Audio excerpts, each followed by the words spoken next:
Laços de Amor Eterno, Parte 3, Capítulo 5, Lições de Alma. As almas só se juntarão na vida física se houver uma forte atração espiritual, a atração do karma. Sabedoria de White Eagle. Por que iria um Deus amoroso ser tão cruel a ponto de tirar meu filho? Por que crianças inocentes precisam morrer antes de sua vida ter sequer começado? Porque as crianças não são poupadas de mortes violentas ou acidentes trágicos? Essas são algumas das perguntas que escuto frequentemente em meus eventos. As pessoas acham que deve haver uma resposta fácil para elas. Na verdade, a resposta é simples. Infelizmente, isso faz com que sua compreensão seja ainda mais difícil. Essas tragédias acontecem por serem lições para determinadas almas, para suas famílias de almas e seu grupo de almas. Na escola que é o planeta Terra, acumulamos lições que têm como base a maneira como decidimos viver em vidas anteriores. Elas se tornaram as nossas lições kármicas ou lições de alma. O termo karma vem do sânscrito clássico e significa ação. O karma é uma lei universal de causa e efeito. Ela não é bom nem mal, é uma escolha. Uma alma decide agir de uma determinada maneira através de seus pensamentos, atos e atitudes. Além das antigas filosofias orientais, existem vários estudos que tratam da noção do karma e das lições da alma. O karma é a lei fundamental do universo, ou seja, a fonte, a origem e a semente de todas as outras leis que existem na natureza. O karma é a lei infalível que ajusta o efeito à causa nos planos físicos, mentais e espirituais do ser. É aquela lei invisível e desconhecida que adapta com sabedoria, inteligência e imparcialidade cada efeito à sua causa, ligando de volta ao seu produtor. Hoje em dia nos referimos ao karma com clichês como aquilo que vai e volta. É a lei kármica que mantém o universo em equilíbrio ao governar cada pessoa, animal, grupo, cidade, nação e planeta. Quando uma alma reencarna e volta à Terra, ela traz todas as suas experiências passadas na sua memória de alma. Aquilo que ela criou no passado será visto de alguma maneira, por conseguinte, compreender o porquê dos nossos comportamentos e a maneira como afetamos os outros é essencial para o entendimento do karma. Livre-arbítrio versus obrigações kármicas. Se estamos aqui para aprender através de nossas vidas passadas, como pode o livre-arbítrio influenciar o ressarcimento kármico?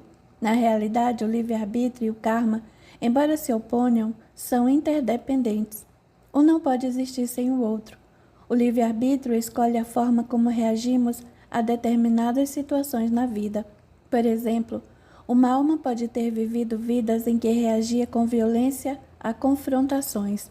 No período atual de vida, essa mesma alma poderá estabelecer circunstâncias confrontadoras para poder escolher agir com calma em vez de violência. Espera-se que nessa ocasião a alma já tenha aprendido a sua lição e que a sua memória da alma ative a necessidade de uma mudança. Em vez de agir com violência, a alma pode decidir ser compreensiva, mas ela é livre para decidir voltar a ser violenta. O livre-arbítrio nos permite mudar nosso modo de pensar e de agir sempre que quisermos. Como o livre-arbítrio está presente em todas as decisões, as almas jovens e imaturas podem achar certas situações bastante desafiadoras. Veja este exemplo. Imagine-se descendo um rio em uma balsa. O seu destino é o final do rio e a viagem através dele é o seu karma. No meio do percurso, você decide parar para descansar um pouco às margens do rio. Lá você encontra algumas pessoas e decide ficar mais um tempo curtindo a companhia delas. Esse é o seu livre-arbítrio. Depois de algum tempo, você decide voltar para a balsa e continuar a viagem, porque o seu destino aguarda. A decisão de parar não fazia parte do seu plano original, mas você a tomou, e ela provou ser uma boa escolha, porque lhe proporcionou momentos agradáveis. Veja agora um exemplo mais complicado que mostra como a maioria de nós não percebe a situação de causa e efeito nos acontecimentos. O homem está atrasado para uma reunião de negócios. Ele já foi advertido muitas vezes para ser pontual em seu esforço para chegar na hora, e com a mente preocupada com as consequências do atraso, ele avança um sinal de trânsito e bate em um ônibus escolar, matando várias crianças. Se ele tivesse prestado mais atenção no padrão de irresponsabilidade de sua alma, a tendência a estar sempre atrasado, poderia ter saído mais cedo, evitando assim um acidente. Podemos afirmar que ele causou a morte daquelas crianças, mas poderíamos também ver o que aconteceu a partir de um ponto de vista diferente. Talvez houvesse um pacto entre almas, ou seja, entre as almas desenvolvidas das crianças que morreram e a do homem que bateu no ônibus. No plano espiritual, as almas das crianças talvez tivessem concordado em ajudar aquele homem a mudar seu padrão. Eu sei que é difícil compreender isso com nossa mente humana, mas vamos pensar apenas na possibilidade de que, por causa do acidente, esse homem tenha finalmente compreendido as trágicas consequências de seu comportamento irresponsável e decidido mudar radicalmente a sua maneira de viver. Ele decide largar seu emprego e dedica-se a ajudar crianças órfãs, ou seja, ele poderá fazer uso do seu livre-arbítrio e mudar a sua maneira de agir, ou poderá continuar com seu antigo padrão de irresponsabilidade e assim criar mais karma a ser resolvido. Durante uma vida, nessa escola chamada Terra, as nossas reações a certas experiências cedo ou tarde irão nos afetar. Talvez tenhamos de passar por uma situação difícil para ajudar alguém que esteja sofrendo o mesmo problema. Talvez tenhamos de aprender a assumir nossas responsabilidades, ou talvez encontrar um objetivo para a nossa vida. Eu vejo isso repetidamente após a morte de uma criança. Os pais partem em novas direções, aprendem suas lições de alma e evoluem em consequência da experiência. Como vocês verão na próxima história, por mais devastadoras que sejam essas tragédias, há uma razão para essas mortes. Meu filho salvou minha vida. A maioria das crianças vem à Terra como anjos por um breve período, e durante esse tempo nos ajudam com as nossas lições de alma. A sessão que eu vou descrever foi muito comovente, como aliás tudo o que aconteceu naquela noite. Há alguns anos participei de uma apresentação em que dividi o palco do El Rey Theater em Los Angeles com duas médiuns fantásticas, Conchetta Bertoldi e Rebecca Rosen. Você pode imaginar 3 médiuns em um palco? Para resumir, a noite foi fascinante. Após o intervalo, chegou a minha vez de pisar no palco. A energia presente na sala era poderosa. Como sempre, esfreguei as mãos para sentir a força do mundo espiritual e em seguida percorri a sala, transmitindo para as pessoas mensagens de seus entes queridos. Um determinado espírito era muito insistente. Tudo bem, eu disse, olhando para cima. Chegou a sua vez. Voltei-me para a plateia e perguntei. Está aqui um espírito muito inteligente e cheio de amor. Alguém aqui perdeu um filho? Algumas mãos se ergueram, mas o espírito me direcionou para uma mulher miúda de cabelos escuros que estava no fundo da sala. Um dos ajudantes lhe entregou um microfone. Eu perdi um filho, ela disse. Esse espírito morreu muito recentemente. Ele estava muito excitado por se encontrar aqui. Você precisa saber que ele já viveu muitas vidas e é muito evoluído espiritualmente. Inclinei então a cabeça para ouvir as mensagens que ele enviava rapidamente. Ele está me dizendo que você está com a carteira dele, é verdade? A mulher começou a tremer e chorar. Olhou para o homem sentado ao seu lado, virou-se de volta para mim e balançou afirmativamente a cabeça. Procurou dentro da bolsa e pegou a carteira. Aqui está ela. Eu me dirigi ao homem ao seu lado. Você é o pai? Sim, respondeu ele ao se levantar. O seu filho morreu muito rapidamente, eu disse. A alma dele deixou o corpo com muita rapidez. Ele está dizendo que tinha chegado a hora de ir embora, você compreende? A mulher começou a chorar. Fechei os olhos e esperei pela próxima mensagem. O nome do seu filho é Ernest, ou Ernie. Perguntei olhando para o pai. Ele está agradecendo a coroa de flores. Você escolheu as flores. Ele está me mostrando uma coroa de flores em forma de coração. Ele gostou de você ter colocado a fotografia dele no meio do coração. O pai chorou e balançou a cabeça afirmativamente. Abri bem os braços e disse, ele quer que você fique com o coração. Você foi um grande pai, o melhor. Ele lhe agradece por isso. Fiz uma pequena pausa. Ele está dizendo que ama muito vocês dois. Ele quer que vocês saibam disso. Ele diz que os escolheu especialmente para serem seus pais e quer que saibam que vocês três estarão sempre juntos. A seguir eu me virei para a mãe e comentei. Ele está me mostrando uma fita azul com "Eu amo a mamãe" escrito nela. Ele quer que você saiba que você foi uma excelente mãe. Ele a ama. Eu tenho os melhores pais, ele está dizendo. Vocês são muito especiais. Os pais estavam atônitos. Agora ele está me mostrando uma pequena praia. Ela tem um cais ou uma ponte. Ele estava lá com você. Ele estava tentando ajudá-la. A mulher começou a soluçar. Ele tem um sorriso fantástico. Ele jogava futebol, porque ele está me mostrando uma camisa de futebol. Jogava assim. Ele está se movendo como se estivesse patinando. Tentei me mover de um lado para o outro como o espírito estava me mostrando. Ele adorava andar de skate. Eu quero que vocês saibam que o filho de vocês é um espírito muito evoluído. Vocês compreendem? Sim. De repente, Ernie me enviou outro pensamento. O nome Lúcia ou Lucille significa alguma coisa para vocês. Pude ver o espanto no rosto dos pais, como se um raio os tivesse atingido. Lúcia era nossa cachorrinha. Eu mandei que a sacrificassem na manhã em que meu filho morreu. Uma exclamação de surpresa foi ouvida na plateia. Ele está me dizendo que Lucy estava esperando por ele, prosseguiu. Ele quer que vocês sejam felizes. Naquele momento, senti que a sessão tinha acabado. Ia começar a me afastar quando o jovem insistiu para que eu voltasse. Ele não quer deixá-los.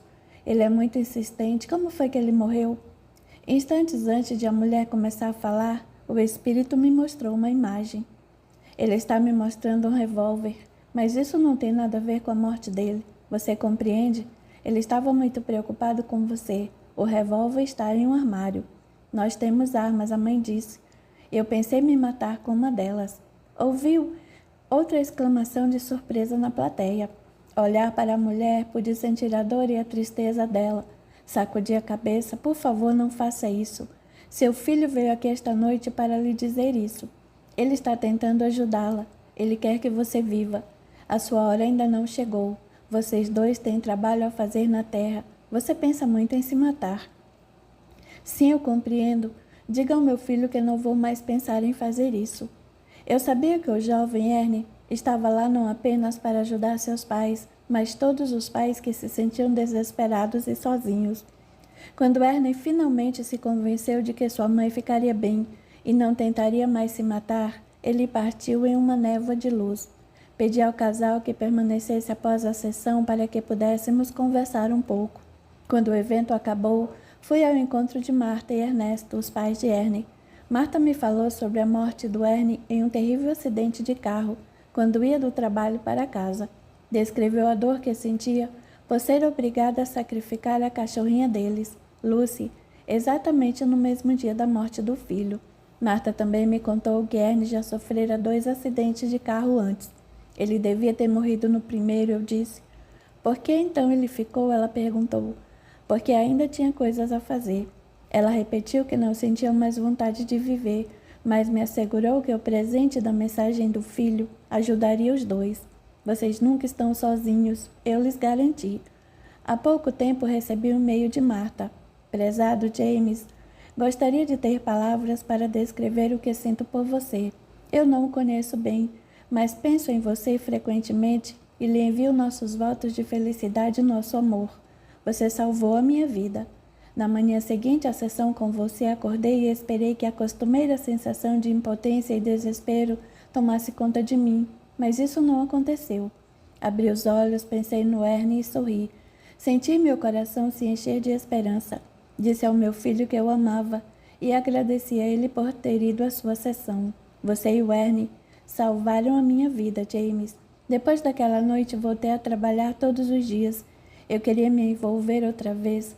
Queria estar na loja que ele administrava, estar cercado pelas pessoas que ele amava e que eu amava. Sabia que ele estaria me observando e precisava que ele sentisse orgulho de mim outra vez. Voltei a ter esperança. Sei que não estou sozinha e que quando a minha hora chegar eu o verei de novo. Tenho certeza disso. Ele correrá para me encontrar, me dará um abraço apertado e eu me sentirei inteira outra vez. O pai dele me conforta e eu o conforto. A nossa força vem do fato de termos compartilhado nossas vidas com o Ernie. Obrigada, James. Onde quer que você esteja, eu estarei sempre enviando a você o nosso amor e os nossos votos de felicidade. Marta. Os membros dessa família já tinham passado por várias vidas juntos. Embora Ernie já tivesse encerrado seu trabalho na Terra, ele ainda tinha coisas a fazer no mundo espiritual. Precisava impedir que sua mãe cometesse um erro terrível. Ao conseguir isso, ele cumpriu uma obrigação kármica muito importante: salvar a vida da mãe. Talvez em outra vida, ela o tivesse ajudado a não cometer um erro semelhante. Quando um filho morre, seja qual for sua idade, a morte dele é indubitavelmente uma lição para os pais. Antes de encarnarem na esfera terrestre, as almas escolhem as lições que precisarão aprender e as obrigações kármicas que terão de cumprir com a ajuda de suas famílias espirituais e do conselho de anciãos. Como já expliquei, essas lições estão, em sua maioria, relacionadas a assuntos não resolvidos e deixados para trás em vidas anteriores. Quando a alma está no mundo espiritual, ela assume um compromisso consciente de aprender, mas quando ela reencarna, sua memória é coberta pelas emoções humanas, ou pelo que eu chamo de amnésia humana. Sempre ouço perguntas sobre crianças que nascem com deficiências mentais ou físicas, e posso apenas repetir aquilo que me foi dito pelo mundo espiritual.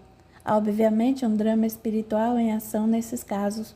Todas as circunstâncias escolhidas visam a nos ajudar a aprender os muitos aspectos do amor.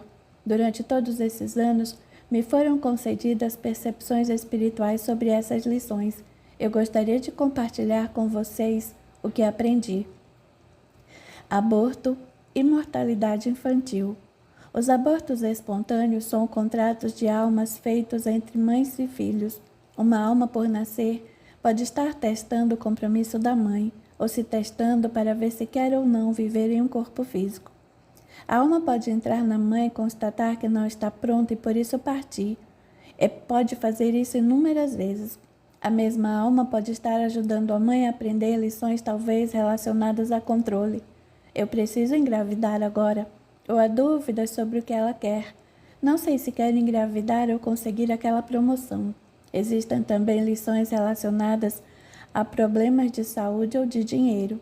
Antes de decidir se fixar no útero de maneira definitiva, a alma por nascer pode dar àquela mulher a oportunidade de organizar sua casa.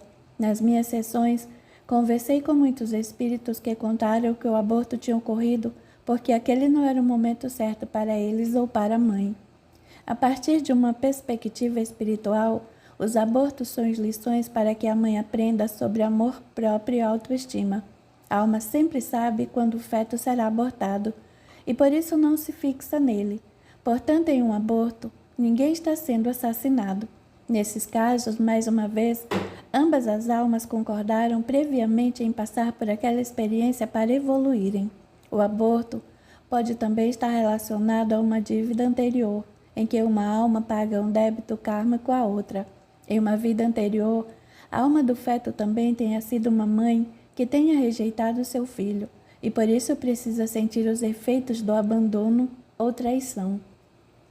Várias mães me escreveram para contar sobre o que tinham sentido ao decidirem abortar. Uma delas era uma mãe que já tinha 5 filhos, passava necessidade financeira, fora abandonada pelo marido e estava tão desesperada e infeliz por ter decidido abortar que pensou em acabar com a própria vida. Seu sentimento de culpa era terrível. Punir essa mãe seria uma tragédia para seus outros filhos. Outra mãe escreveu para contar que tinha sido visitada pela alma do feto na noite anterior ao aborto. Ela contou que aquela alma já tinha encontrado outra mãe, aceitara a decisão dela e a amava. Não nos cabe julgar essas lições de alma. As crianças que morrem de síndrome de morte súbita e de outras doenças infantis são geralmente almas evoluídas, que precisam apenas passar pela experiência do nascimento para atingirem seus objetivos e ajudarem os pais a crescer espiritualmente. Repetindo mais uma vez, esse acordo foi efetuado antes da encarnação. Outra possibilidade é de que, por ter se precipitado ao decidir reencarnar, a alma tenha constatado, após um curto período de existência, que não estava pronta para cumprir suas obrigações.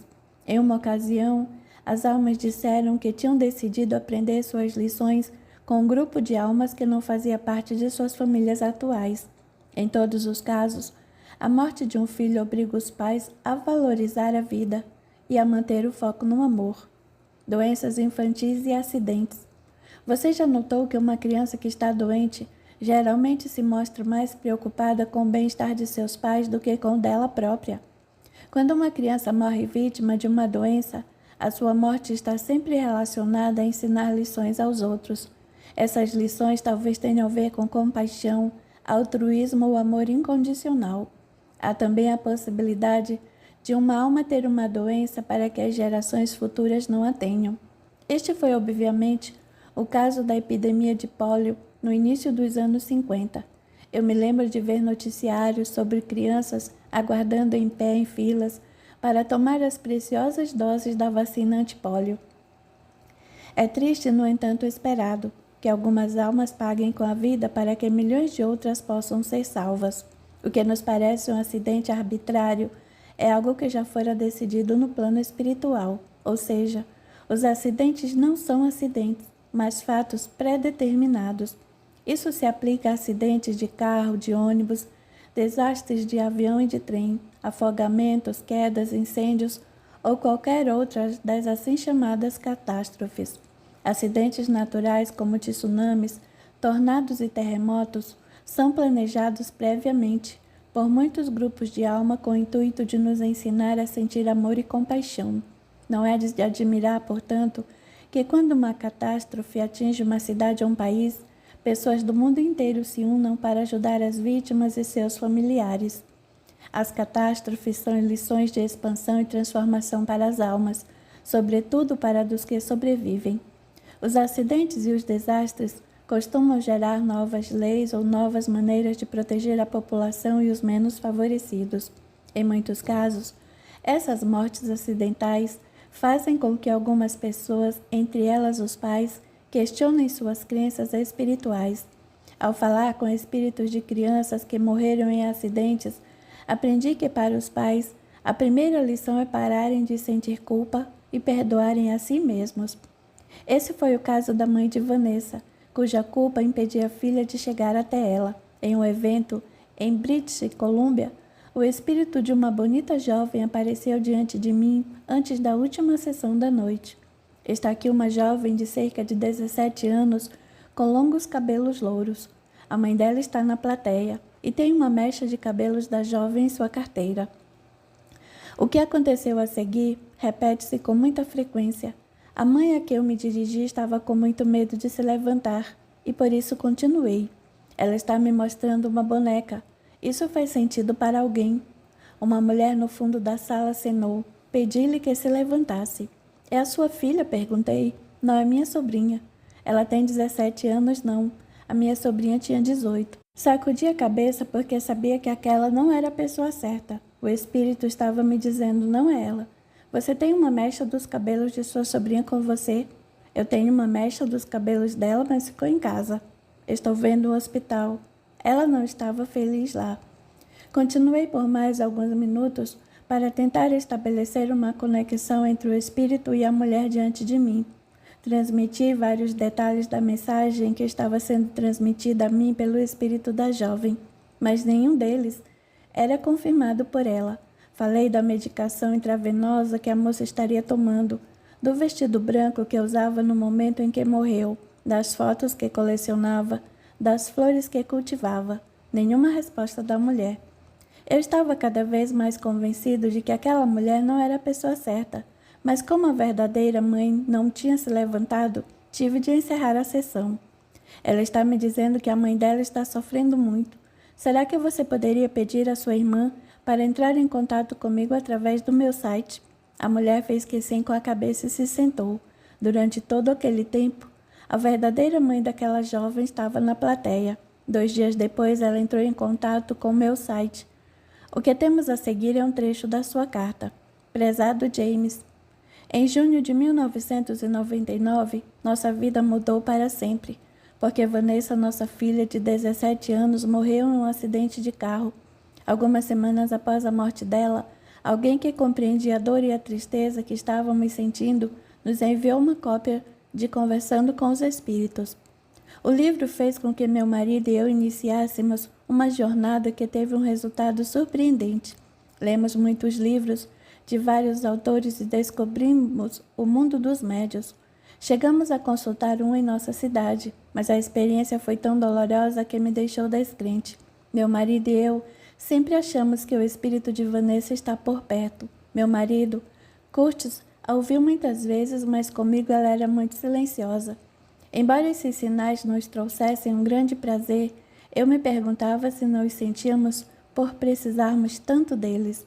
Na virada do ano de 2008, assim como milhares de outras pessoas, fiz a minha lista de desejos. Disse que queria estar com um médium de verdade que fosse mundialmente conhecido, e por isso escolhi você.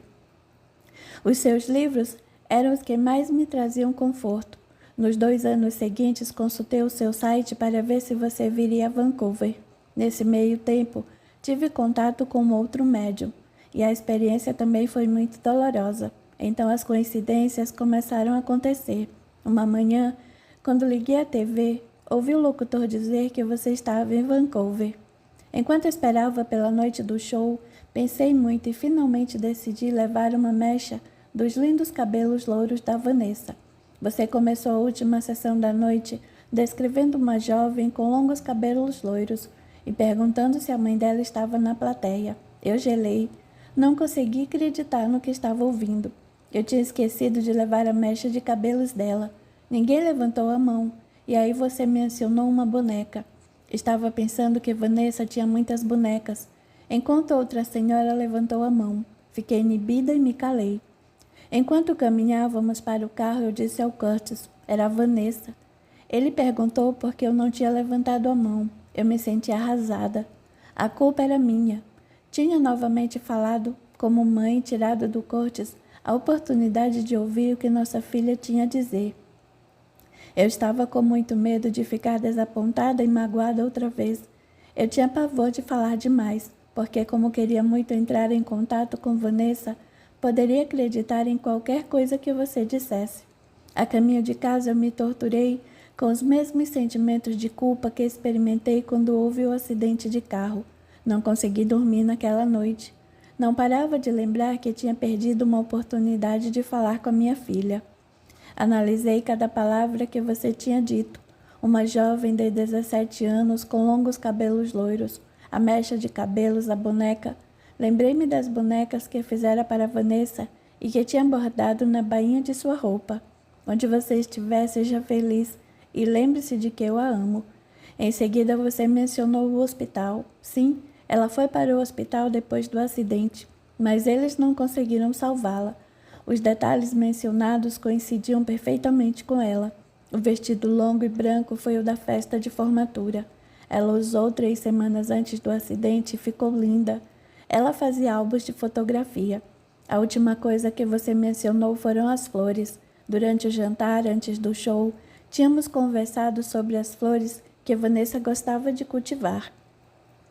Foram muitas as coincidências. Lembrando que você tinha pedido que a mãe o contatasse através do seu site, levantei-me e fui para o computador e lhe enviei um e-mail.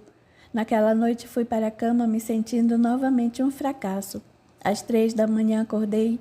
O número preferido da Vanessa era o 3 e permaneci deitada conversando com a Vanessa. Quando Curtis acordou, nós conversamos. Tudo se encaixou. O fato de eu não ter levantado a mão não era importante. Aquela era uma lição que eu precisava aprender. Passei a acreditar que os espíritos podem falar através dos médiuns. Vanessa sabia que eu estava com medo de sofrer outra decepção e por isso continuou falando com você, dando todas as pistas para que eu pudesse saber que era ela. De repente, tudo ficou muito claro para mim. Você é um instrumento, mas as mensagens só fazem sentido quando a conexão está correta. Para ter certeza de que eu tinha entendido, a luz do nosso quintal acendeu durante alguns segundos e depois apagou. Eu tinha realmente visto a luz, Vanessa estava bem. Eu finalmente compreendi as mensagens dela. Posso parar de me sentir um fracasso e começar a me curar. Estou aberta para sentir o amor da minha filha. Obrigado por ter me ajudado. Cheryl. Quando os sentimentos de medo passam a nos controlar, como aconteceu com a Cheryl, não conseguimos nos abrir nem ficar atentos ao mundo espiritual. Vanessa tinha dado à sua mãe muitas pistas, mas Cheryl precisava parar de sentir medo, de sofrer e de ser influenciada pela opinião dos outros. Cheryl e Vanessa terão muitas outras oportunidades para se reunirem como uma família de almas e até mesmo para aprender. No próximo capítulo, veremos como uma alma decide estar com a sua família de espíritos e quais as lições que ela quer aprender. Em seguida, veremos como tudo isso acontece antes de voltarmos para a Terra. Suicídios. O suicídio é o único acontecimento sobre o qual não sei com certeza se é ou não planejado do outro lado. Cada situação é única. Quando uma pessoa se suicida e a alma constata o sofrimento e a dor que está causando à sua família e aos seus amigos, experimenta uma dor intensa e muito arrependimento. Os suicidas constatam que seus problemas não desapareceram e que eles ainda precisarão conviver com certos sentimentos. Aprendi durante todos esses anos que a intenção por trás do suicídio é dar maior importância, por exemplo, a uma pessoa que comete suicídio para se livrar de um grande tormento, recebe um tratamento diferente daquela que tinha uma doença mental. No primeiro caso, a pessoa usou seu livre-arbítrio, decidiu não passar pela lição de alma, optou por sair antes do tempo previsto, ao passo que uma pessoa com um distúrbio mental talvez estivesse tentando superar alguma lição kármica, mas sua alma talvez estivesse demasiadamente danificada para perseverar. Além disso, as almas que reencarnam rapidamente, antes de terem concluído as lições de alma relacionadas às suas vidas anteriores, sentem, muitas vezes, que não se adaptam e por isso querem ir embora. Foi exatamente o que aconteceu com a minha prima Patrícia, que, a propósito, foi quem me apresentou a metafísica quando eu ainda era um menino. Quando ocorre um suicídio, o mais importante é lembrar que se o objetivo da alma é aprender e crescer, mas ela decidiu encerrar sua jornada, abandonar a escola antes do tempo, será preciso, é claro, voltar e refazer suas lições. Lembre-se de que as lições da alma são sobre amor próprio, amor pelos outros, paciência e fé. A melhor coisa que podemos fazer por aqueles que se suicidam é perdoá-los e amá-los incondicionalmente. O nosso amor e o nosso perdão farão com que seja mais fácil para eles se amarem e se perdoarem no lado espiritual da vida. Os assassinatos. É claro que cada situação de assassinato é única. O assassinato pode ser uma lição kármica ou pagamento de uma dívida kármica anterior. Ele pode envolver alguém com baixo nível de evolução espiritual ou uma alma jovem que esteja repetindo um padrão de alma destrutivo. Nesta circunstância, a lição mais importante é a do perdão. Em minha opinião, precisamos perdoar essas almas e ajudá-las a compreender as consequências danosas de suas ações. Se compreendermos que somos espíritos vivendo experiências físicas para conseguirmos evoluir, o fato de reconhecermos a diversidade de situações que ocorrem é muito benéfico. Na Inglaterra, em um evento em que eu fazia parte de uma série de apresentações na TV e de tardes e noites de autógrafos, fiz uma sessão que emocionou todos os que a presenciaram. No fim da tarde de perguntas e respostas, os espíritos começaram a se posicionar para poderem se comunicar, e alguns estavam bastante ansiosos para que eu os visse. Tenho aqui do meu lado direito 2 meninos. Eles estão muito ansiosos para atrair a atenção de alguém que se encontra aqui. Devem ter cerca de 8 e 10 anos e insistem dizendo que é muito importante. Ambos são louros e têm olhos azuis. Isto faz sentido para alguém nesta sala? Enquanto esperava, pedi aos meninos que me dessem mais informações. Olhei para a plateia e disse: agora há outro menininho aqui, de 6 ou 7 anos. Portanto, há 3 meninos comigo. De repente, ouvi um grito vindo do meio do auditório. Um dos ajudantes entregou um microfone para uma mulher. Você reconhece esses meninos? Perguntei. Meu irmão perdeu seus 3 filhos com essa idade. Eles estão me mostrando um carro. Agora eles estão dentro do carro. Esta é a cena da morte deles. Sim, são os filhos do meu irmão. E qual é seu nome, por favor? Margaret. Sou tia deles. Margaret, esses meninos estão me mostrando o carro na água. Eles estão dentro do carro e não conseguem sair. Eles morreram afogados. Sim, foi assim que eles morreram. Ela falou com a voz abafada. Um deles, o mais velho, está me pedindo para dizer que eles estão bem. Nós estamos bem, ele fica repetindo. Não chorem mais. Diga ao papai para não chorar mais. Margaret desmoronou e começou a chorar. Oh, meu Deus! Aqueles pobres meninos. Estou ouvindo o Henry, ou Herman, alguma coisa parecida com o Hen. Hayden, o mais velho, se chamava Hayden.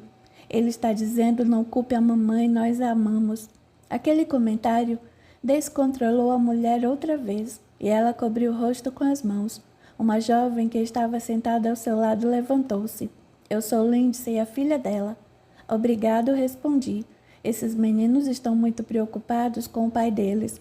Querem se comunicar com ele. Estão me mostrando um computador. Eles têm tentado se comunicar com ele através do computador.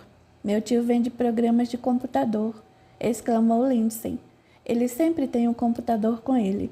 Bem, diga-lhe que os meninos estão tentando dizer-lhe que estão bem. E quanto à mãe deles, Lindsay quis saber.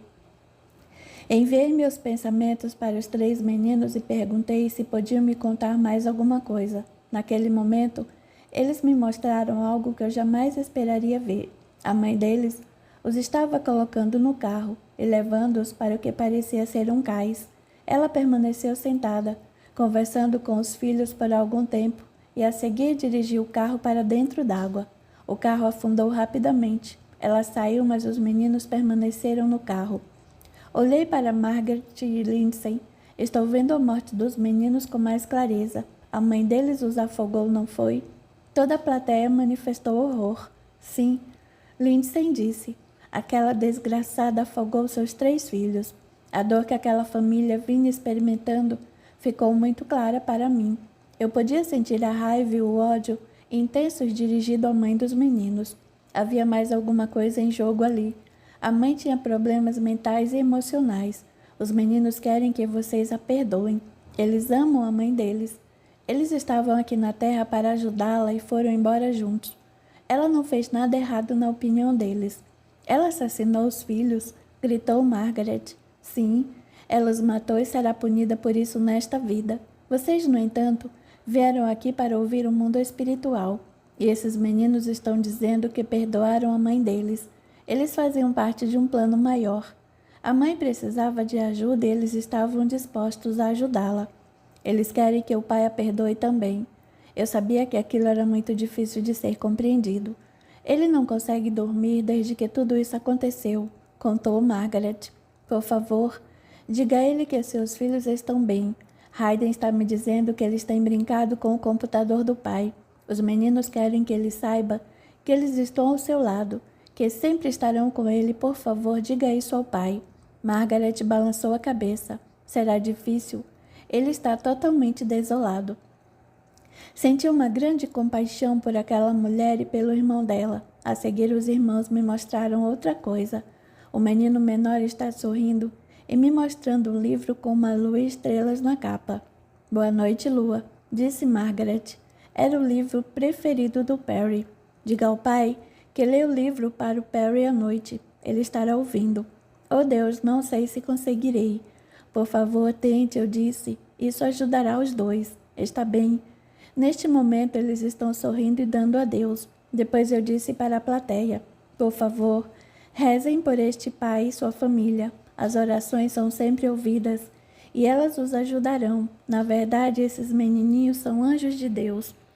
Podia-se ver as lágrimas correndo pelo rosto de todos. Aquela foi a primeira vez que participei de uma sessão sobre um acontecimento tão trágico. Por isso, alguns dias depois, fiz uma pesquisa na internet e me surpreendi com o número de mães que matam seus filhos. Isso ocorre no mundo todo. Eu acho que essas situações são verdadeiramente kármicas.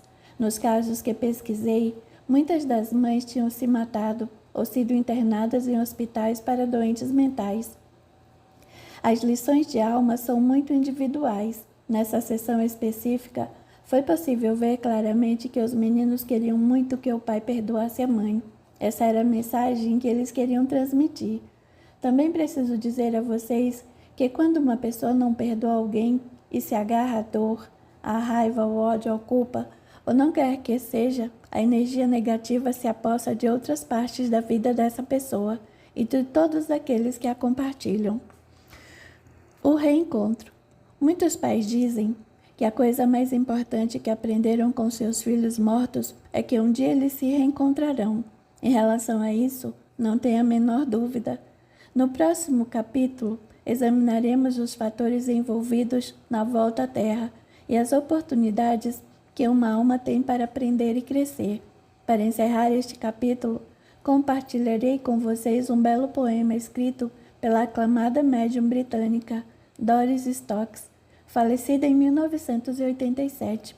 Há muitos anos ela nos disse: enquanto sofria a perda do meu bebê, o mundo espiritual me deu um poema que desde então tem sido grande conforto para mim. Espero que ele também leve conforto aos pais que perderam filhos. Meu bebê. Em um castelo de bebês, pouco além do meu campo de visão, o meu bebê brinca com brinquedos de anjos que o dinheiro não pode comprar. Quem sou eu para desejar que ele volte para este mundo de discórdias? Continue a brincar, meu bebê. Você tem a vida eterna. À noite, quando tudo estiver em silêncio e o sono abandonar meus olhos, ouvirei seus minúsculos passos vindo em minha direção. As suas pequeninas mãos irão me acariciar com muita delicadeza e doçura. E então direi uma oração. Fecharei os olhos e o abraçarei em meu sono. Agora tenho um tesouro que prezo mais do que tudo. Eu conheci a verdadeira glória. Eu ainda sou mãe dele. Capítulo 6. A alma retorna. E chegou o dia em que o risco de permanecer comprimido dentro do botão da flor passou a ser mais doloroso que o risco de decidir florescer. Anais Nin. Ao chegar ao mundo espiritual, a alma percebe que entrou em uma esfera de energia criativa, pensamento universal, compaixão, alegria e silenciosa contemplação. É um lugar muito produtivo e projetado para ajudar a alma a estudar, adquirir conhecimentos e amadurecer. Lá, as almas se reúnem com suas famílias espirituais e seus grupos de almas para analisar suas lições de alma e planejar suas próximas missões terrestres. Nessa fase, entre vidas na esfera terrestre, as almas podem progredir e alcançar formas mais elevadas de entendimento. Como eu disse no capítulo 3, as almas frequentam escolas onde se especializam em vários assuntos que lhes serão úteis em encarnações futuras. As almas podem querer expandir seus talentos, cantar ou dançar, por exemplo, e aperfeiçoar essas habilidades. Por fim, uma alma desejará sair do mundo espiritual para poder ampliar ainda mais seus horizontes. Quando uma alma decide reencarnar, ela pode fazê-lo na Terra ou em outros planetas, em outros sistemas estelares e outras galáxias. Além de um corpo físico, a alma pode encarnar em muitas outras formas. Ela pode decidir ser uma forma aquática ou até mesmo animal. A vida oferece uma variedade de existências, e para cada escolha, a alma planeja lições exclusivas para aquele ambiente específico. Se uma alma decidir retornar à Terra, ela se preparará para as lições humanas. A alma tem boa compreensão do que precisa fazer para poder evoluir. Ela pode permanecer na fase entre vidas por quanto tempo quiser e progredir espiritualmente lá. Nesse caso, porém, seu crescimento será muito mais lento. O nosso mundo físico trabalha diretamente com as emoções e oferece uma grande variedade de dificuldades e desafios que não são encontrados em nenhuma outra dimensão. Às vezes, para um ser espiritual, a decisão de retornar à Terra é difícil, porque além de parecer pouco natural e carente de amor, no nosso planeta há muito medo, incerteza, violência e agressividade. Por outro lado, a Terra oferece prazeres de que a alma se lembra com grande nostalgia. Como a Terra é uma maravilhosa sala de aula, onde são testados os ideais espirituais de uma alma, é possível retornar à Terra muitas vezes, seja em busca de oportunidades de aperfeiçoamento da energia que lhe é inerente, seja para neutralizar karmas passados. Ao reencarnarem na Terra, as almas progridem com muita rapidez. A teoria da reencarnação existe há milhares de anos e está presente em quase todas as culturas modernas.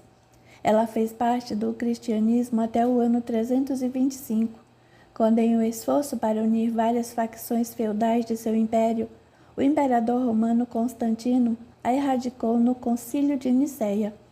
Para podermos realmente compreender o conceito da reencarnação, precisamos abandonar as restrições preconcebidas de tempo e espaços lineares que limitam nosso mundo tridimensional. No mundo espiritual, o passado e o futuro não existem, só existe o presente. Passado, presente e futuro coexistem, e por essa razão decisões tomadas na nossa vida atual afetam nossas vidas passadas e futuras. Planejando a sua próxima vinda. Quando uma alma decide reencarnar na Terra, ela se encontra com dois níveis de seres distintos. O primeiro é formado por um grupo de guias que podem tê-la acompanhado durante muitas vidas ou serem totalmente novos. O segundo é formado por um conselho de anciãos ou mestres professores, o mesmo grupo que ela encontrou quando retornou à sua casa espiritual. Os dois grupos a ajudam a elaborar seu próximo plano de vida e auxiliam a compreender as experiências necessárias ao seu crescimento. Para que a alma possa galgar a escada espiritual, todos os ingredientes essenciais são planejados para a próxima vida. Após analisar os vários fatores relacionados à nossa evolução, a alma e seus guias decidem o momento e o lugar perfeito para a próxima encarnação. Mesmo com toda a ajuda e orientação das almas consortes e dos guias, às vezes uma alma não faz tudo o que precisa, enquanto se prepara para a sua próxima reencarnação. A alma pode se apressar para voltar ao plano terrestre e reencarna logo após ter chegado ao plano espiritual. Lembre-se de que as almas têm livre-arbítrio. Elas podem fazer o que quiserem, mesmo que o panorama não lhes seja favorável. Foi o que aconteceu com essa alma jovem que retornou à Terra antes do momento ideal. O 13 da sorte. A próxima história foi enviada ao meu site por uma mãe que estava presente em uma demonstração que fiz no Arizona. Minha amiga e eu chegamos cedo e nos sentamos na segunda fileira. Percebi que havia escolhido a cadeira número 13. Comecei a chorar, pois me dei conta de que minha filha estava comigo. 13 era o seu número. Ela nasceu no dia 13, tatuou o número 13 no braço e deu à sua galeria de arte o nome de Luck 13. Após o intervalo, James respondeu às perguntas da plateia. Ele parecia um pouco irritado e ficava o tempo todo olhando por cima do ombro direito. Só posso aceitar mais uma pergunta, ele disse. Tenho aqui uma jovem que é muito irritante. Ela veio me procurar nos bastidores durante o intervalo e quer falar agora. Gelei de imediato e pensei, Michelle, querida, espere a sua vez. James continuou a descrever Michelle em detalhes. Uma artista que adorava os próprios cabelos, que tinha problemas financeiros e que se suicidara.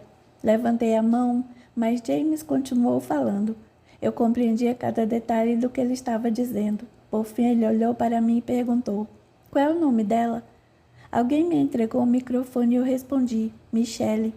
Ela está dizendo Mick. Sim, é como os amigos a chamam. Eu a vejo se cortando num banheiro de ladrilhos pretos e brancos. Fiz que sim com a cabeça. Falei sobre todas as vezes que ela tinha se cortado, nem sobre as idas ao hospital para que a costurassem. Ela tem certa meiguice, disse James sorrindo. Você acabou de chamá-la de irritante, e ambas as características são verdadeiras. Minha mãe sempre usava a palavra doçura para descrever a Michelle. Ela era viciada em drogas, continuou James.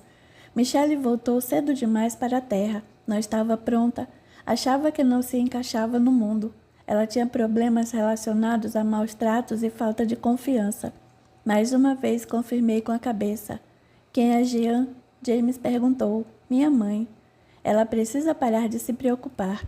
Eu sei, Michelle e eu moramos com meus pais nos primeiros 3 anos da vida dela. Eles praticamente a adotaram como filha. Quem é a Judy, a que faleceu, é a minha amiga Judy. Como foi que ela morreu? Da mesma maneira eu respondi. Sim, elas estão juntas, estão se ajudando. Eu nem conseguia falar. Eu trazia fotografias da Michelle e da Judy comigo. A irmã da Judy e eu tínhamos brincado, imaginando o encontro das duas. Elas tinham muita coisa em comum e se divertiriam juntas. Em seguida, James disse: ela está dizendo tets, tets, tets. Tatuagens, eu esclareci. Ela era uma artista incrível. Quando não estava pintando, desenhava tatuagens. Se tatuava e tatuava os amigos. A cética dentro de mim se perguntava se o James estaria lendo minha mente, como ele podia saber tudo aquilo. Então ele disse: ela está me mostrando o rabo de um guaxinim. Isso lhe diz alguma coisa? Logo apareceu uma imagem na minha mente e não pude deixar de rir alto, através das lágrimas. Aquela era a maneira da Michelle de zombar do meu lado cético e deixar claro que estava lá. Oh, meu Deus, exclamei. Esse era um brinquedo que encontrei no apartamento da Michelle há alguns anos. Ela tentou me explicar o que era, mas eu não compreendia. Eu não sei o nome, mas sei do que está falando. Essa jovem é despudorada, brincou James. Todos riram. James aproveitou para falar sobre o suicídio. Não consigo lembrar o que ele disse, porque minha mente estava ocupada, agradecendo a Michelle por me fazer rir. Ele encerrou dizendo aquilo que eu já sabia no fundo do meu coração, que Michelle estava comigo e que ela estava mais feliz do outro lado. Há muitas razões para o suicídio, mas no caso de Michelle, foi ter retornado à Terra sem fazer os preparativos necessários. Foi por isso que ela tentou deixar a Terra tantas vezes, até finalmente conseguir. Michelle foi recebida por seu grupo de almas e por seus guias espirituais. Ela aprendeu que precisará estar totalmente preparada quando chegar a hora da sua próxima encarnação. Escolhendo um corpo. Depois de ter escolhido uma vida, a alma precisa também escolher o tipo de corpo que ela habitará no ambiente escolhido. Aqui, mais uma vez, com a ajuda de seus guias, a alma pré-visualiza uma amostra de corpos e escolhe a raça, gênero e orientação sexual. Um corpo precisa ser extremamente útil à alma, ou seja, precisa ajudá-la a aprender suas lições e alcançar as metas planejadas. Por exemplo, se uma alma precisa aprender a ter autoestima, ela poderá voltar como uma modelo maravilhosa. A lição consiste em reconhecer a beleza que existe dentro dela. Uma alma pode achar difícil tomar consciência do seu verdadeiro valor quando todos ao seu redor a julgam apenas pela aparência. Enquanto avalia possíveis corpos, a alma também precisa se inteirar da possibilidade da ocorrência de deficiências físicas ou problemas de saúde naquele corpo, para decidir se terá ou não condições de suportá-los. Informações valiosas e acumuladas em vidas passadas ficam gravadas e preservadas na memória da alma. Por fim, a alma decide sobre personalidade, oportunidades e outros pontos importantes de sua próxima experiência. Como você verá na sessão seguinte, tudo isso afeta o tipo de corpo escolhido. Eu tenho o corpo perfeito. Scott e Linda foram uma das minhas demonstrações no impulso. Aquela era a primeira vez que iam a um médium ou a um vidente. Simplesmente resolveram acompanhar um primo, e aquela decisão mudou suas vidas. A mente deles se abriu. Eu tinha acabado de transmitir a um homem uma mensagem de seu falecido pai. Virei-me para beber água, e ao voltar-me para a plateia, vi um jovem ruivo manobrando sua cadeira de rodas no corredor. Uau, pensei, e compartilhei minha surpresa com a plateia. Está aqui um adolescente de cabelos ruivos que tinha cerca de 17 anos quando morreu. Está numa cadeira de rodas. Enquanto eu falava, o jovem manobrou a cadeira de rodas no meio de uma passagem, enquanto me enviava seus pensamentos. Ele está dizendo que veio ver a Linda e o Scott. Naquele momento, o casal que estava sentado na fileira junto àquele espírito se entreolhou sem saber o que dizer. Vocês são a Linda e o Scott? Perguntei. Abalado, o casal se levantou lentamente. Sim, respondeu o homem. Linda se apoiou no marido e exclamou com voz estridente. Isso é uma loucura. Você tem certeza de que está falando conosco? Perguntou incrédula. Olhei diretamente para o casal.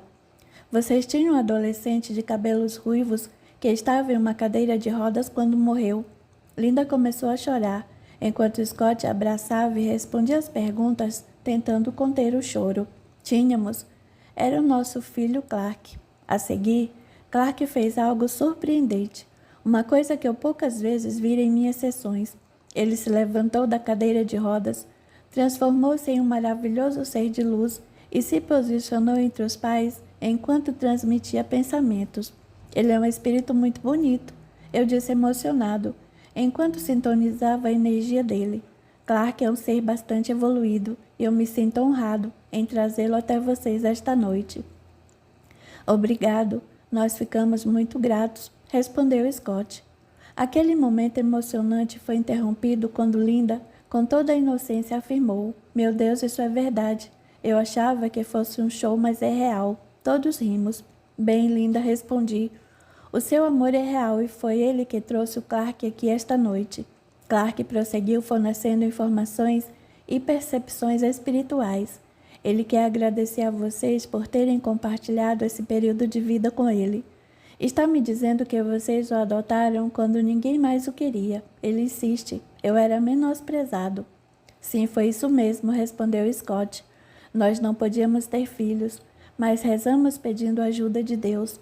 Eu sabia que um dia, quando menos esperássemos, nosso filho nos encontraria, nos daria um sinal, e nós o reconheceríamos no momento em que o víssemos, disse Linda. Clark me mostrou outra cena. Vocês foram a uma agência de adoção, perguntei. Vejo um corredor e uma sala com fotografias de crianças nas paredes. Sim, nós fomos a mais de 20 delas, respondeu Linda. Por que tantas? Não tínhamos recebido o sinal, disse Linda sorrindo.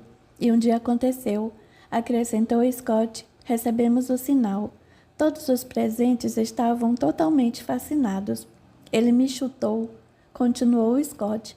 Nós estávamos no corredor esperando pelo administrador, quando aquele menininho ruivo veio correndo em sua cadeira de rodas, passou por cima do meu pé esquerdo e chutou meu tornozelo direito. Ficamos boquiabertos, interrompeu Linda. Quando olhamos para baixo, vimos o rosto de um anjo. Nunca tínhamos visto uma criança como aquela antes. Ele era tão bonito. Soubemos no mesmo momento que era aquele que Deus tinha nos enviado. As palavras de Linda foram interrompidas pelos pensamentos de Clark. Clark está me dizendo que ele era totalmente incapacitado. É verdade, disse Scott. Ele tinha distrofia muscular, um leve retardo mental, síndrome de Tourette. Estava fora das estatísticas. A plateia o via fascinada. Linda tinha uma expressão curiosa no rosto. Ela olhou firmemente para mim e afirmou: era isso que o tornava muito especial, James. Clark continuou enviando mais informações. Ele quer agradecer a vocês por terem visto a alma dele antes das deficiências físicas. Quer que eu conte a vocês e à plateia que foi ele que escolheu aquele corpo físico e que o fez por muitos motivos, mas o principal foi ensinar outras pessoas a sentirem compaixão. Ele está me dizendo que qualquer um que eu conhecesse ignoraria sua deficiência física e veria apenas a sua luz. Scott assentiu com a cabeça e Linda disse, e era exatamente assim. Quem ficasse com ele por alguns minutos esquecia completamente a existência da cadeira de rodas. Ele também está me dizendo que vocês se escolheram para poderem progredir espiritualmente e mostrar aos outros como conseguir superar qualquer desafio. Além de ajudar a alma dele, vocês também começaram um grupo ou fizeram alguma coisa com uma escola. É isso mesmo? Eu perguntei. Sim, respondeu Linda. Nós criamos um programa escolar voltado para deficientes físicos.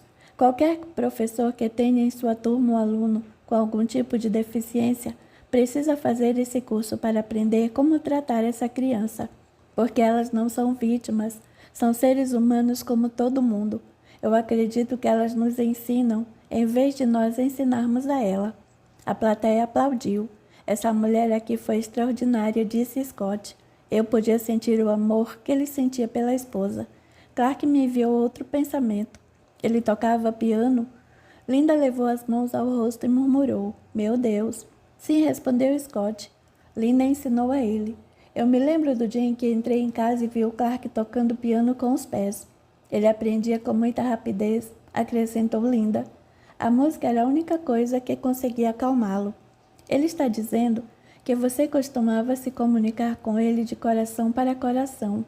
Ele quer que saibam que vocês estão constantemente aumentando a autoestima e a coragem de outras pessoas. Obrigado, Clark está dizendo. Olhei para o casal e acrescentei. Ele é muito desenvolvido espiritualmente. Clark enviou outro pensamento que eu compartilhei com a plateia. A maioria das pessoas com deficiências físicas são almas desenvolvidas. Apenas uma alma dotada de grande compreensão aceitaria enfrentar tais desafios. Mais tarde, passei mais alguns momentos com Scott e Linda. Ele me revelou a origem da compaixão que os movia. Ambos eram professores do ensino fundamental, que adoravam crianças e tinham entre seus alunos alguns dos jovens mais desafiadores. Linda institui no currículo escolar jogos e esportes específicos para utilizar o cérebro e as funções motoras para aumentar a compreensão. Nossas crianças sempre tiram as notas mais altas, disse Scott exultante. Até Linda pôr os programas em ação, muitas pessoas não tratavam as crianças portadoras de deficiências físicas como seres humanos. Linda é uma das mais respeitadas e reverenciadas professoras do distrito escolar. Compreendi a razão daquilo. Scott e Linda tinham se entregado de coração e alma às crianças com deficiências e talvez as estivessem ajudando a sentir amor pela primeira vez na vida. Naquela noite, eu estive na companhia de alguns anjos muito especiais. Hora de reencarnar. Muitas pessoas querem saber quanto tempo depois da morte uma alma reencarna. 10 anos, 200 anos? A resposta é: depende de cada uma. A alma decide retornar à Terra após analisar a utilidade dos fatores e dos elementos. Entre eles, há de encontrar o corpo ideal, a localização geográfica correta, os pais adequados. Lembre-se de que no plano espiritual o tempo é relativo. Algumas almas evoluem rapidamente e tendem a retornar mais rapidamente do que outras. É importante compreender que a reencarnação não é uma punição por erros cometidos em vidas passadas. Sim, nós voltamos e de fato vivenciamos o karma, mas além das almas que retornam para aprender, muitos espíritos iluminados, seres evoluídos e mestres, reencarnam também e voltam para demonstrar amor e compaixão pelos outros. Logo que comecei a me comunicar com o mundo espiritual, percebi que os espíritos às vezes esperam séculos antes de se aventurarem a voltar para a Terra. Mas quando a energia do plano terrestre começa a acelerar, as almas se mostram mais ansiosas para retornar por causa das oportunidades de expansão e das experiências de que poderão participar. Não é incomum que uma alma leve muitos anos planejando, revendo seu gráfico de vida e trocando ideias com seus guias para decidir qual o momento mais oportuno para retornar. Uma alma não analisa apenas os fatores do seu próprio gráfico para tomar essa decisão. Ela analisa também os de suas almas consortes, aquelas com quem estará compartilhando uma nova experiência de vida, pais, irmãos, professores, amigos, parceiros e colegas de trabalho. Quando estava pensando em escrever sobre a reencarnação, essa história me veio à mente. Ela começa com um casal maravilhoso, Anne e Arnold. Aqui nas próximas palavras de Anne está um exemplo de uma alma aguardando o momento certo para retornar. Eis o que ela relata. Eu sempre soube que quando fosse ter um filho, haveria alguma coisa diferente, mas não conseguia compreender o que isso significava exatamente. Na realidade, eu tive 28 anos para entender, porque foram 28 anos tentando engravidar por métodos convencionais e não convencionais e 17 tentativas de fertilização in vitro, até finalmente conseguir engravidar. Aprendi a ter paciência enquanto buscava minha meta. 28 anos é um período muito longo, mas acho que demorou todo esse tempo para que eu aprendesse tudo de que precisava. Primeiro eu precisava de tempo, para alcançar uma posição emocional, financeira e espiritualmente segura, além de muito tempo livre para poder me dedicar por inteiro ao meu bebê. Durante esses 28 anos, desenvolvi sabedoria, capacidade de gratidão e um elevado nível de compreensão. Aprendi a ser persistente, a nunca desistir. Aprendi a confiar nas minhas esperanças e nos meus sonhos como parte do meu destino. Foi o meu sonho que me manteve focada. Entendi que para realizá-lo, eu precisaria aprender a aceitar, ceder e ser mais flexível no meu modo de pensar. Embora sempre tivesse sido bem-sucedida em tudo o que fazia, aquilo estava completamente fora do meu controle.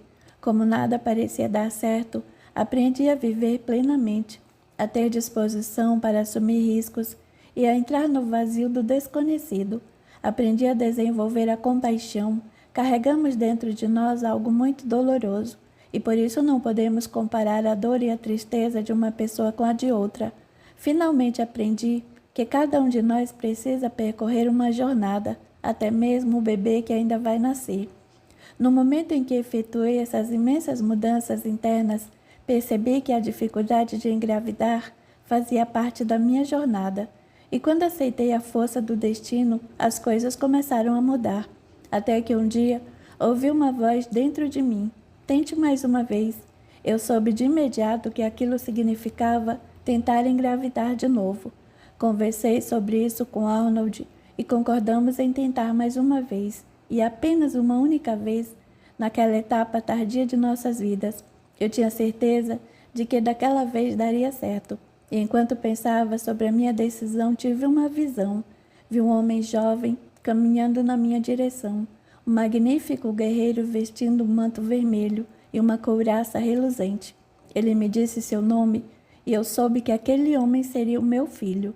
Nos anos anteriores, sempre ocorriam problemas durante os tratamentos, atrasos nas consultas, interrupções técnicas, erros de laboratório. Sempre havia alguma coisa errada e eu temia ter de passar por tudo aquilo de novo. Dessa vez, no entanto, foi diferente.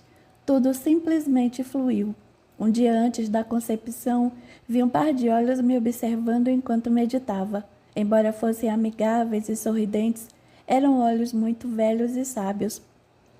Em seguida pude ver um rosto e um corpo, e embora aquele ser estivesse vestindo um manto longo e branco, não se parecia com nenhuma pessoa aqui da terra. Eu sabia que aquela entidade estava ali por causa do bebê, e por isso lhe perguntei: o que preciso fazer por essa criança especial? Ele simplesmente respondeu: ame-a. A concepção foi tranquila e a gravidez fácil, e sem problema qualquer, assim como o nascimento. Era um bebê perfeito em todos os aspectos. Ele veio no momento certo para nós e para ele. Alguns meses depois, fui a uma consulta médica, e como era inverno, agasalhei bem o bebê. Quando entrei na sala de espera, um menino de cerca de 12 anos levantou-se, colocou-se em posição de sentido e fez uma saudação na frente de todo mundo. Disse em voz bem alta: ele está aqui, ele voltou. Ele voltou do futuro para estar conosco. O menino permaneceu em posição de sentido enquanto passávamos e só depois voltou a sentar-se. Eu me perguntei como ele sabia que o meu bebê, todo envolto em mantas, era um menino. Fiquei impressionada com a naturalidade, a espontaneidade do seu gesto, sem qualquer inibição na frente dos outros ocupantes da sala. Isso me fez entender que aquele era o momento certo para a alma do nosso bebê estar conosco. Nós éramos mais velhos, estávamos financeiramente e emocionalmente seguros e tínhamos todo o amor e tempo para dedicar ao nosso filho. Pouco antes de o bebê ser concebido, tive outra visão. Nela, o meu filho me disse seu nome. Embora fosse um nome desconhecido para nós, confiamos na minha visão e lhe demos esse nome. Aprendi depois que o nome vem de uma língua antiga e significa aquele que retornou. Ana estava com 50 e poucos anos quando seu filho nasceu. O menino continua a crescer, a ficar mais sábio e saudável a cada dia que passa. Vale do esquecimento.